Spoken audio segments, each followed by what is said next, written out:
There's always these moments in life when you are completely at one with yourself and your craft.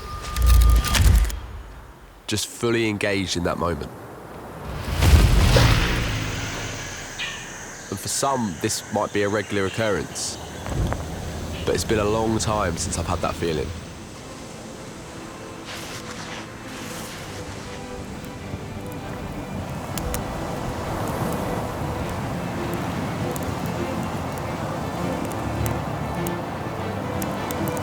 This trip to Ecuador came at the perfect time.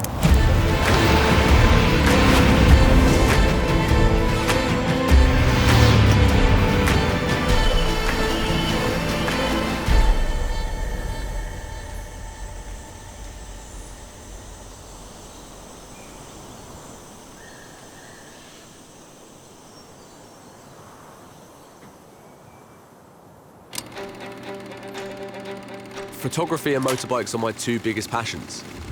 So when I was able to combine them into a job, it was like a dream come true.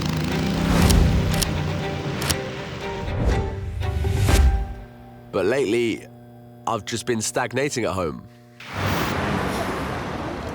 Nothing changes, there's no inspiration.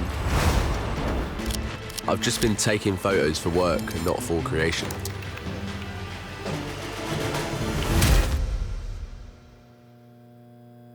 I was in a rut, so I needed a change. I needed a real adventure.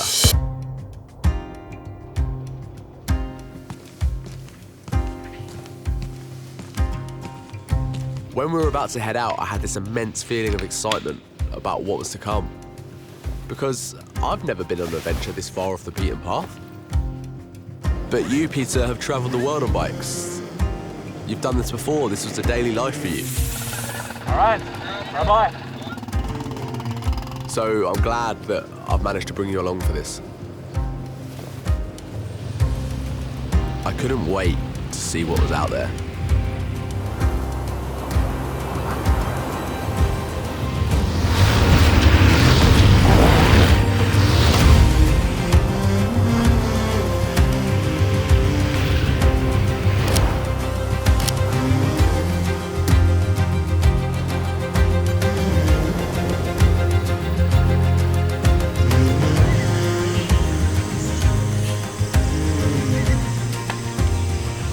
The land of four worlds. That's what I heard them call Ecuador, and now it makes perfect sense. As a whole, I can't really compare the country to anything, but I can compare the little sections of Ecuador to other places I've been.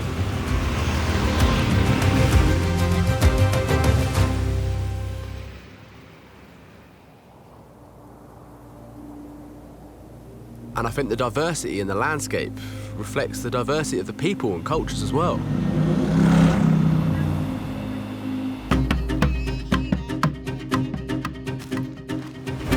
It was such an interesting blend of ethnicities. And what they all had in common was this massive pride for their roots. I've never been anywhere like this before in my life. Traveling with a motorbike, you're close to the people. There is no barrier, there's no car doors in the way, no windows. And this exposure makes you more vulnerable, and I think people recognise that. I just don't think you get this intense experience any other way.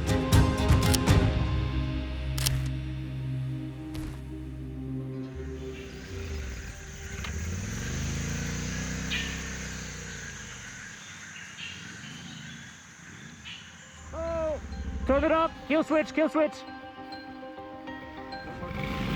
Yeah, you got it, you got it. And then you're also close to the elements. You're exposed. You're taking in the weather. You're taking in the boiling heat, the sweat, the rain, the coldness. When we were at the highest point in Ecuador, it was 2 degrees. On my hands were feeling like they were going to drop off.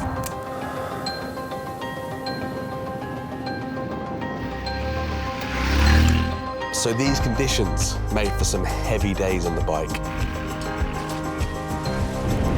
Well, we helped each other get out of those situations.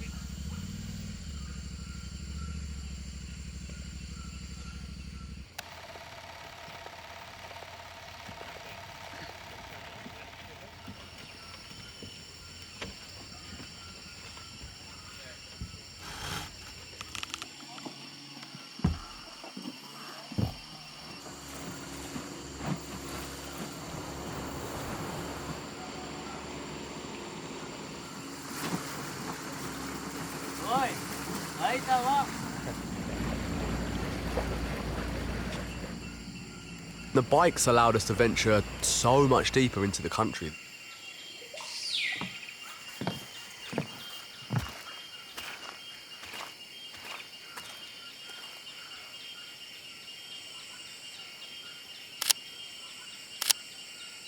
It was one of those moments where I've had to pinch myself and kind of be like, is this real? It felt like there was no limit to the places we could go.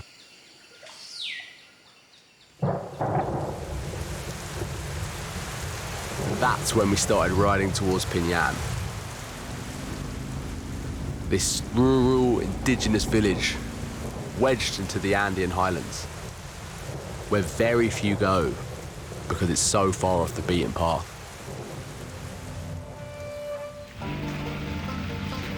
The start was easy enough, but then the heavens opened up, and the rain turned the road that was made of this volcanic ash into ice. And I've never experienced anything like that. I must have dropped the bike about 8 times. One time I tried to pick it up and my feet slipped beneath me and I ended up headbutting the bike. And at that point I was done, man. I was out of it. This is the hardest thing I've ever done. I thought I was a good bike rider. Maybe I'm not as good as I thought.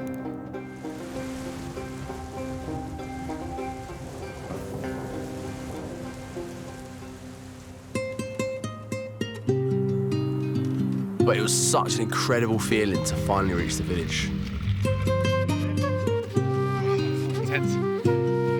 That night I slept like a log. And then in the morning I woke up with a renewed spirit and headed down to the village to meet the locals.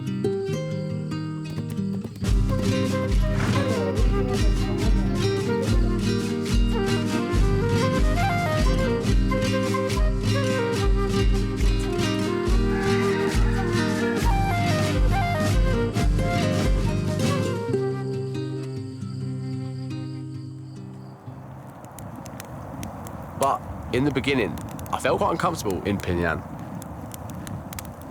It was such a remote place, and as a photographer, I wanted to capture this way of living.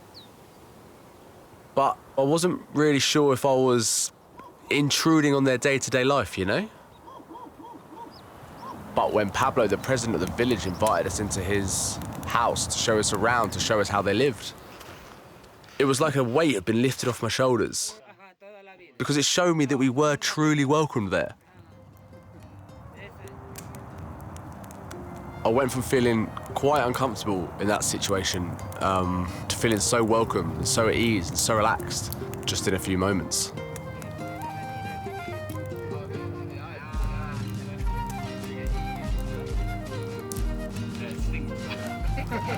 No, los míos están ya acostumbrados. Sí, acostumbrados. What I saw in Pinñan was a really simple way of life that I think we definitely forget that that's what life's about. We don't have to be pushing ourselves to the limit all the time. We have very simple needs, and it doesn't take much to make us happy.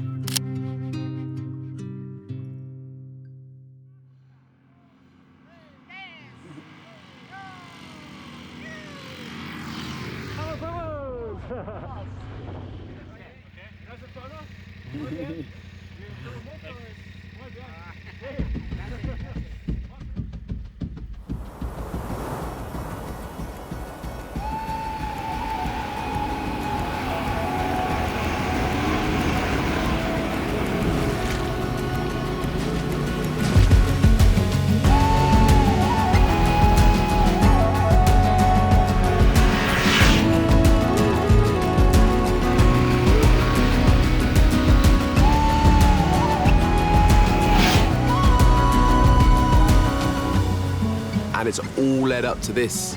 We're at the ocean, at the end of the journey.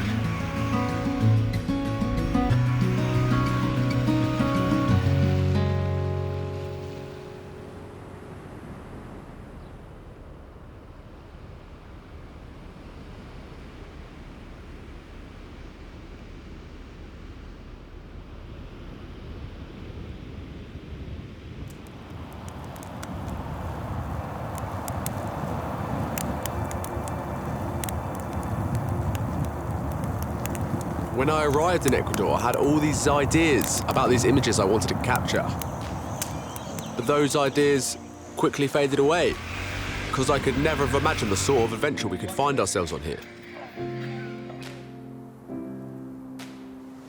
And I ended up rather valuing the special moments for myself.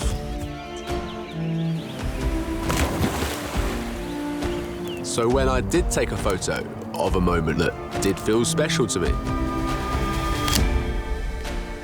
it gave that image so much more meaning. Oh, okay, yeah. And it reminded me that photography is something that I do for myself, not for anyone else.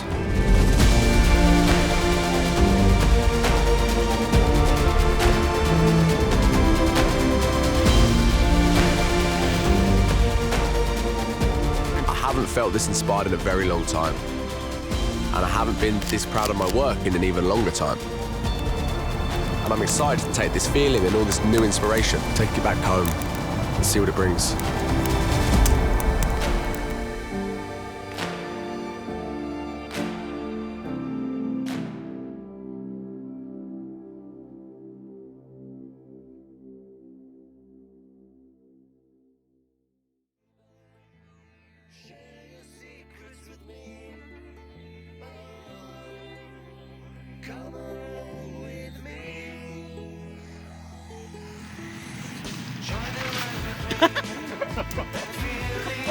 It's got me already.